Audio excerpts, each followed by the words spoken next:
आकाश की बिल्डिंग थी, क्योंकि पैरेलल मैं बच्चों को पढ़ा रहा था, तो कहीं न कहीं कॉन्फिडेंस था कि हाँ, मैं ये काम अच्छे से कर सकता हूँ और कोई ऑप्शन ही नज़र नहीं आ रहा था।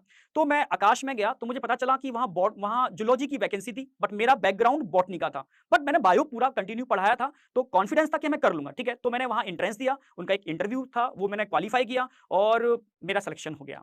मैं आपको बता नहीं सकता उस दिन मतलब मेरी कंडीशन थी, मेरा एक पैकेज था 10 लाख का, तो मतलब जिसको कुछ नहीं मिल रहा था, एकदम मतलब कंडीशन ब्लैंक हो रही थी, अचानक से उसको इतना अच्छा पैकेज मिल जाता है।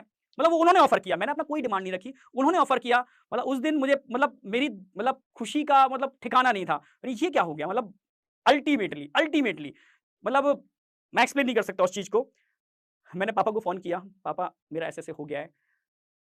मतलब पापा भी बहुत खुश थे यार, ठीक है, बहुत स्ट्रगल वाला फ़ेज़ था।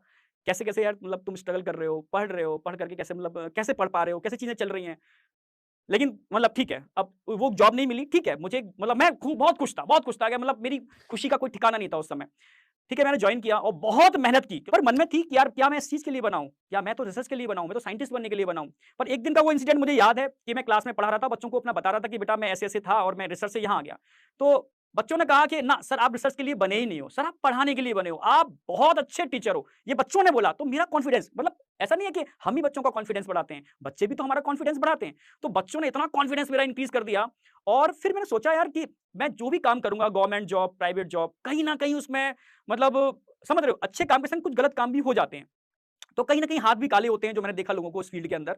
तो मैंने कहा यार ठीक है, क्योंकि बच्चों की आँख में जब मैं खुशी चमक देखी ना और जब मैं कांसेप्ट देता था बच्चे तो खुश होते थे। तो मतलब मैं सुबह से लेके शाम तक पढ़ाता था। इतना चीखने के बाद लोग शायद गले से आवाज़ नहीं निकाल पाएँगे और मैं हाइली एनर्जेटिक रहता था क्योंकि कहीं न कहीं मुझे एनर्जी मिलती थी।